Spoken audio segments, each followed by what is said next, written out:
Arkadaşlar. Herkese yeniden merhaba. Merhabalar. İkinci videomuz olacak bu. Aynen. 4. gündeyiz aslında. 4 video falan çektik ama ilk yolculuk videomuzu izleyenler bu videoda bizi anlayacaklar ve bu videoyu bekleyenler olacak. Hatta internette bizim rotamıza benzer yapanlar da bununla ilgili bir şeyler aramak için, yani bulmak için internette araştıracak ama çok fazla bir şey bulamayacak. En güzeli olanı şimdi biz paylaşacağız bu çekeceğimiz videoyla.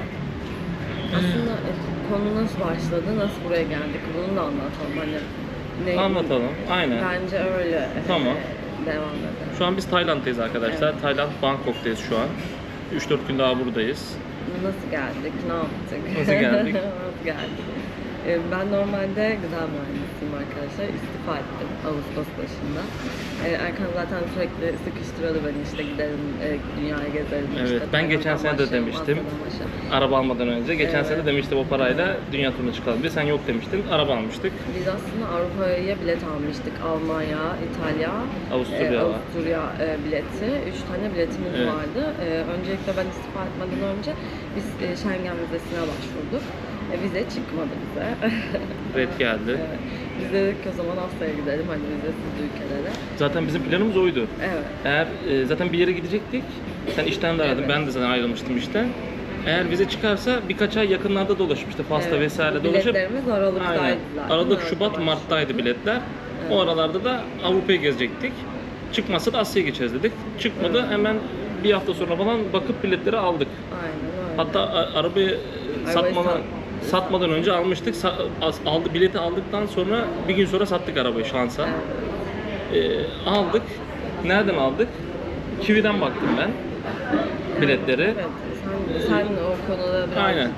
Ben çok araştırdım. Kiwi uygulamasından baktım biletleri. Aslında İstanbul'dan gitseydik Salameyer ile 2 aktarmayla gidiyorduk yani. Buradan Muskat'tan Bangkok'a gidiliyordu. Ama biz Ankara'ya geçmemiz gerekiyordu. Eşimin ailesi de Ankara'da. Düğün vardı. Dedik oraya gideceksek dedik. İlker de videolarda var zaten birkaç tane. Onlar evlendi. Öyle olunca biz de Ankara'dan giden uçuşlara bakmaya başladık Kiwi'de. Orada Wizz Air firmasıyla Ankara, Abu Dhabi aktarma, sonrasında da Abu Dhabi'den Qatar Airways firmasıyla Abu Dhabi, Doha, Bangkok şeklinde bir uçuş bulduk. Fiyatı da uygundu. Qatar Airways'in transit geçişli iki Aynen. uçağı. Ama Wizz Air başka yani. Wizz Air direkt Abu Dhabi'ye gidiyor. Hani zaten bize havaalanında da dediler. Oraya hani direkt uçuş olduğu için gerisi bizi ilgilendirmiyor. Aynen. Sizinle ilgili dediler Bizim- yani. Biz sizi sadece Abu Dhabi'ye götürüyoruz gibisinden Aynen. konuştular. Bir bize. ceza işlem vesaire olsa sizin sorununuzda, Evet. geri dönüş bileti vesaire Wizz Air öyle Evet. dedi. Ben uçuştan önce okumaya başladım. İşte sorun var mı vesaire. Bu arada Uçuştan bir gün şunu da önce falan söyleyelim. başladık. Evet, yok ondan önce de okuyordum. Anlatalım ilk. Bu Abu Dhabi'de ücretsiz transfer vizesi var. Evet. İnternet sitesinden başvurabilirsiniz. 8 saatle 48 saat arası ücretsiz Biz- vize alabiliyoruz. Aynen. Biz başvurduk. Bizim aldığımız uçuşlarda Wizz Air'le gidiyoruz Abu Dhabi'ye. Abu Dhabi'de 3,5 saat bekleme. Sonrasında Qatar Airways'te Abu Dhabi, Doha'dan sonra da Bangkok'tu. 4 saatten az olduğu için biz dedik hani ne olur ne olmaz başvuralım vizeye. Vize çıkarsa en azından girişimiz vesaire rahat olur, sıkıntı yaşamayız. Başvurduk, bir gün sonra zaten e-vize olarak başvuruyorsun internetten.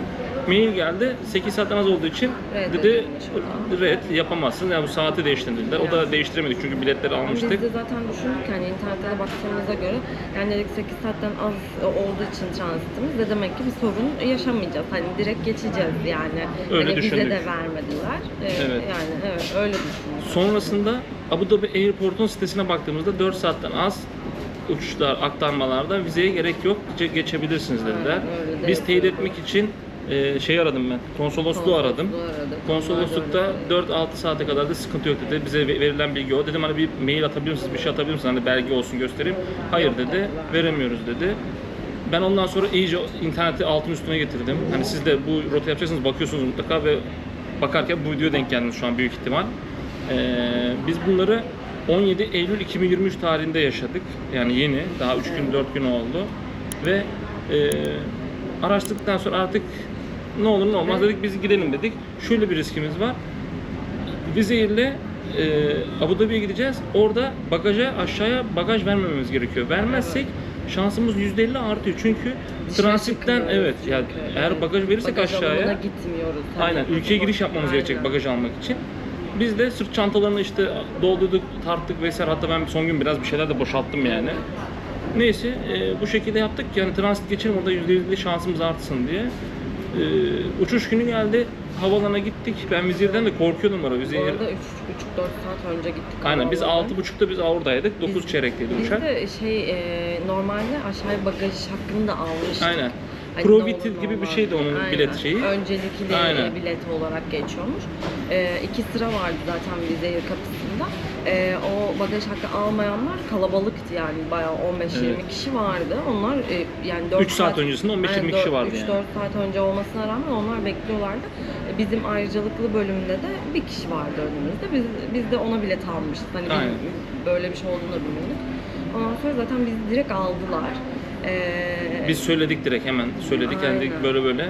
Zaten bizi görünce vizeniz var mı diye sordu direkt. Sordu, Dedik biz bizde de- vizeye gerek yok. Biz mail attık 8 saatten az. Böyle işte şeyler- aradık gerek yok. Biz Evet. bunların çıktısını da aldık bu arada. Her şeyin çıktısını aldık. Böyle şeyler yaşayan çokmuş zaten. Çok fazla Yani var. Zaten onlar da kadın şey yaptı. Şefine sordu işte dedi yine aynı şekilde hani vizesiz yolcu vesaire gibi bir şeyler söyledi. Aynen. Normalde 2 ay öncesine kadar kesinlikle almıyorlar. Abu Dhabi hiç almıyormuş yani. Evet. Vizesiz hiçbir şey almıyormuş. Aynen. Daha yeni başlamış. Evet. Sonra biz burada bunu söyleyince tamam dediler, yardımcı oldular. Bir hanımefendi, bir beyefendi vardı, ikisi de Evet. yardımcı oldu. Biri şefti büyük ihtimal, biri de şef yardımcısı gibi bir şeydi sanırım. Onlar dedi bize de hani direkt uçuş Aynen. olduğu için dedi kesinlikle oraya gittiğinizde hani bir şey kabul etmiyoruz dedi. Aynen. Hani geçemezsiniz, Sıkıntı olabilir bir şey dedi. olur.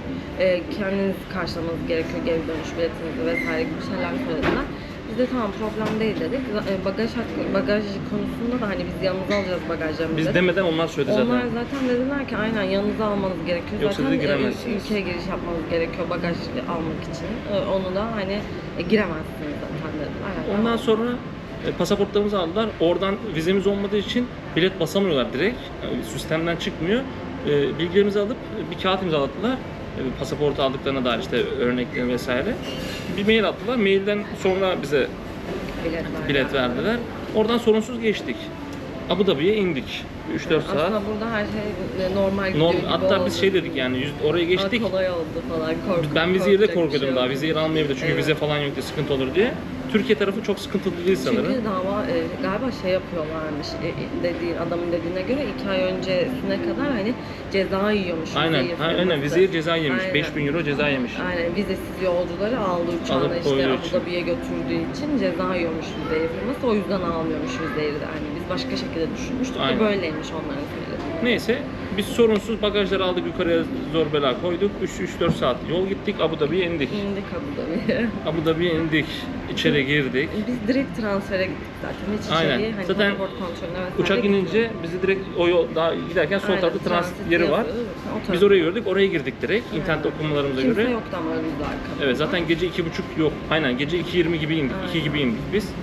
Sonra orada bir tane adam bize şey dedi işte bir şeyler söylüyor hani ne yaptın nereye falan İşte vesaire. exit Biz falan dedi. gösteriyoruz. Çıkışa gidin bir daha gelin Dedi falan ki, diyor. gidin dedi hani çıkın dedi problem olmaz dedi bak biz hani gösteriyoruz evrakları gösteriyoruz belgeleri gösteriyoruz. Yok dedi çıkmamız gidin gerekiyor. sonra gelin dedi. Yok dedi aynen problem no problem falan diyor. Aynen. Hani çıkın diyor pasaporttan geri gireceksiniz buraya falan. Biz öyle olmadığını biliyoruz ama hani gidelim bari dedik. Biz de Bir şey orada birini korka korka aşağı indik yani. Aynen. Çıkışa gidiyoruz Tekrar çünkü yani çıkışa hani doğru gittik. pasaport kontrolü falan gidiyoruz. Orada yani sıkıntı yaşayabiliriz yani orada. Aynen. Orada bir tane adam zaten bizim bakımımızı görünce bize sordu hani Aynen. ne oldu diye. Orada bana bir şey sordu. Ben bu arada biletlerin etiketini falan aldım yani mail gelen biletleri falan Çıktıları aldım yani falan koltuk numarası falan her şey yazıyor. Check-in de yapmıştık. Hatta zaten. uygulamada da ben hani uygulamada da gözüküyor. Sadece mobil biniş kartı gözükmüyordu orada. Neden gözükmüyor anlamadım onu. Orada birine sorarken sonra bir tane arkadaş çocuk geldi. geldi. Türk. Adı Emre. O da izlerse selam olsun. Bayağı yardım dokundu. Evet.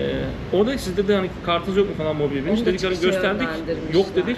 Dedi ki Qatar Airways'in sitesine gireceksiniz. Oradan dedi işte referans numarası var. Onu yazıp soyadınızı yazıp oradan dedi biniş kartı çıkıyor. Onu soruyormuş meğersem. Onu da bu arada pasaport kontrole yönlendirmişler. Aynen. Yani o da gitmiş çıkmamış ama hani böyle, o da biliyormuş çıkılmayacağını. Durumu, sıkıntılı Ne olduğunu. oldu dedi, hani size ne diyor falan dedi işte.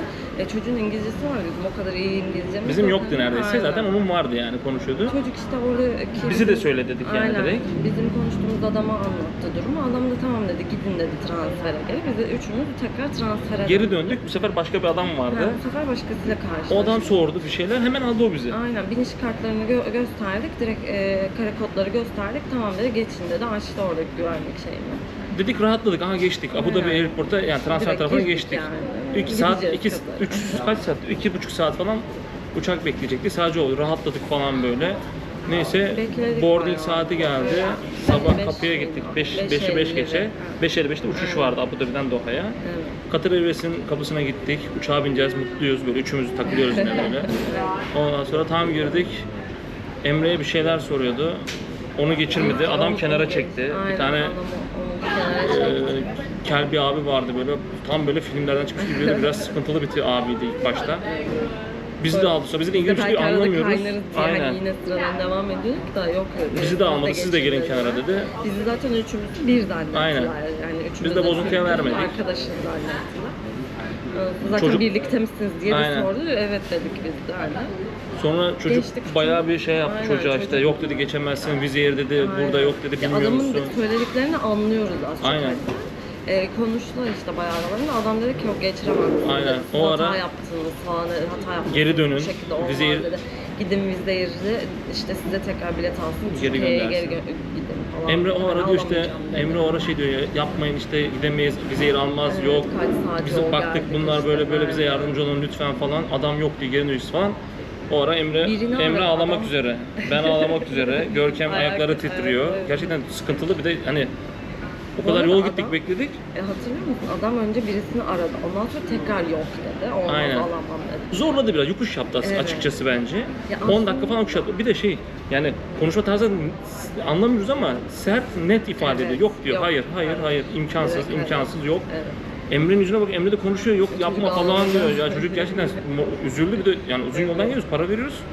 Bir de Yok 10 abi, saat geri döneceğiz, beklemiş, ölürdük yani hani geri evet. dönmesi çok kötü Bir olurdu. de zaten hani Vizehir'den aldığımız bilet o kadar pahalı değildi hani 3-4 4 bin lira falan. ha, onu da söyleyeyim ben. Vizeri biz bir ay önce aldık neredeyse. 2 kişi Ankara, Abu Dhabi 4000 TL'ye geldi. Katar Airways'te Abu Dhabi, Doha, Bangkok aktarmalı birleşik uçuşlarda 12.500 liraya falan geldi. Asıl Toplam bilet 16 oydu uçağa geldi 2 yani. kişi. O bilet yanacaktı yani. Katar'ın Aynen. biletleri komple yanacaktı yani.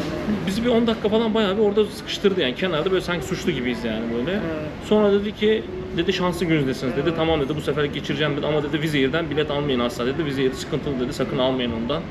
İşte sorun yaşarsınız böyle giremezsiniz bir daha falan dedi. Biz bir mutlu olduk orada. Ayaklarımız bağı çözüldü gerçekten yani. Thank you. Sabahın 5'i 6'sı falan geberdik yani zaten açlıktan. Zaten böyle durumlarda kesinlikle hani oradaki polis ve görevliyle falan hani ters düşmeyin. gerekiyormuş. Sadece hani naif bir dille Aynen. anlatmak gerekiyormuş. Kendinizi açıkladığınızı görmesi gerekiyormuş. Evet. Şöyle bir durum var. Eğer biz Emre ile karşılaşmamış olsaydık biz kendimizi muhtemelen anlatamayacaktık. Biz adam almayacaktık. Evet almayabilirdi. Transiti falan o çevirmeyi beklemeyebilirdi adam Aynen. yani. Adam biraz sıkıntılı tuttu. Bir de Emre de mesela tek olsaydı belki onu da almayacaktı. Tek Evet, oldu. biz çiftiz bizi falan. üçümüzü bir arkadaş olarak gördüler. Bize geri dönüş biletleriniz var mı vesaire de sordular. Biz yok dedik ama Emre orada açıklayıcı bir şekilde anlattı Her şeyi zaten. gösterdik zaten. Aynen. Sonra geçtik. O yüzden üçümüzü birden aldı. Aynen. Sonra geçtik çok rahat Ve şekilde. orada bize 2 biletin de bilet çıktısını verdi. Yani Zaten bizim- Birleşik Uçuk yine Aynen, çünkü Birleşik Doha'dan Uçuk transfer oldu. olacaktık yine. İçeri girmeden devam edecektik. O yüzden bize orada 2 bileti de verdi. Zaten Doha vizesiz bize sıkıntısız girerdik oraya da zaten.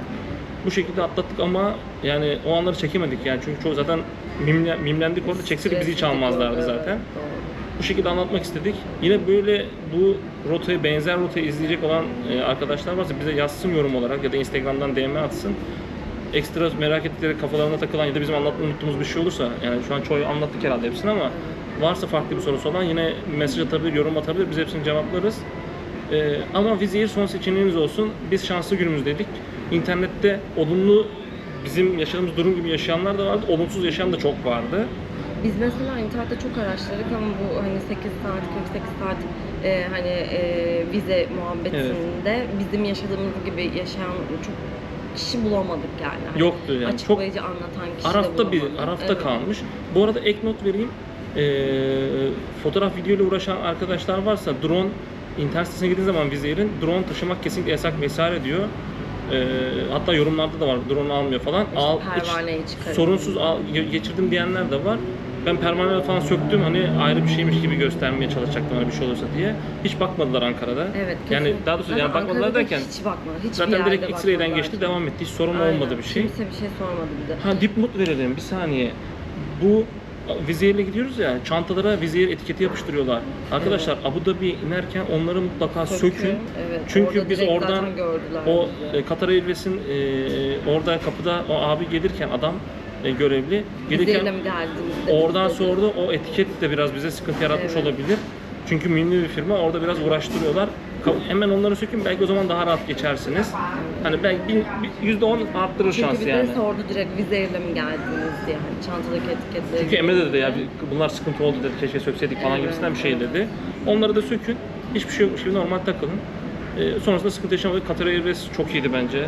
Orada 1 saatlik yolda kahvaltı verdiler. Fena değil. Zaten videosu var. Doha'ya giderken kahvaltı verdiler. Kanalımıza baksınlar bu videoyu görecekler Evet. zaten birkaç gün içinde. Diğer uzun uçuşta da 7 saat Bangkok'a uçuşta da giderken 2 kere yemek yedik, içecek falan içtik. Bayağı iyiydi yani ekonomi sınıfıydık bu arada.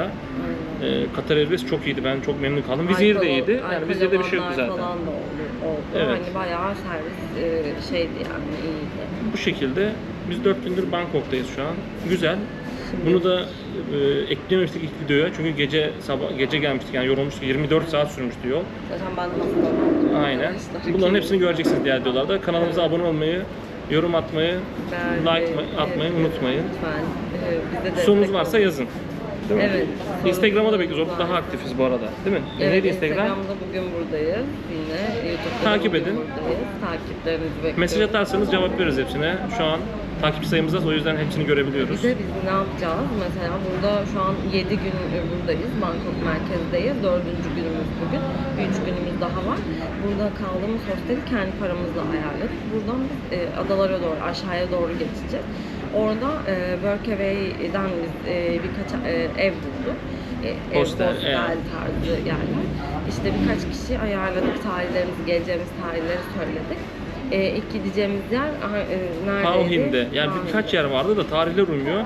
Chiang Mai'de falan da çok fazla yer var ama Bangkok'un üst tarafında Laos'a, Vietnam'a yakın kalıyor. Biz biraz daha aşağı tarafa ineceğiz. Tayland, Malezya, Singapur gibi. O yüzden ben alt kısımlardaki yerlere baktım. Hao Hin'de bir hostel bulduk. Şimdi 4 gün sonra trenle oraya geçeceğiz, 3 gün sonra. Orada konaklamamız ücretsiz olacak çünkü onların sosyal medyalarını yapacağız. Aynen. İşte Günlük 3 saat çalışma, 5 Aynen. gün ücretsiz konaklama veriyor. drone Bir hafta çekimi falan. oraya hoşumuza giderse bir hafta ya da 10 gün kalacağız. Ondan sonra Koh Phangan Adası'nda bir hostel daha bulduk. Hatta Türk oradan bir Türk arkadaş, işletmesi. aynen ortaklarından biri Türk. Onunla tanışmadık ama orada kalan bir Türk bize yazdı. Instagram'da bir WhatsApp'ta bir grupları vardı. Burak ismi, onda selam olsun. O işte 3-4 gün önce gitmişti dedi çok güzel burası gelin yardımcı oluyorlar falan vesaire. Aslında o dedi ki bu ayın sonuna hani Oraya denk kalmayın getiremeyeceğiz büyük dedi, ihtimal. Denk getirin dedi ama biz denk Şans. getiremedik. Başka yerlerde denk geliriz. Çünkü neydi?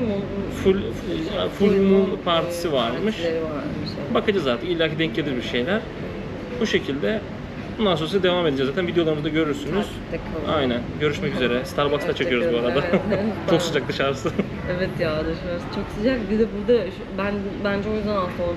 Sıcağa çıkıyoruz sonra Aynen. soğuk içeride full klima, soğuk buz gibi her yer.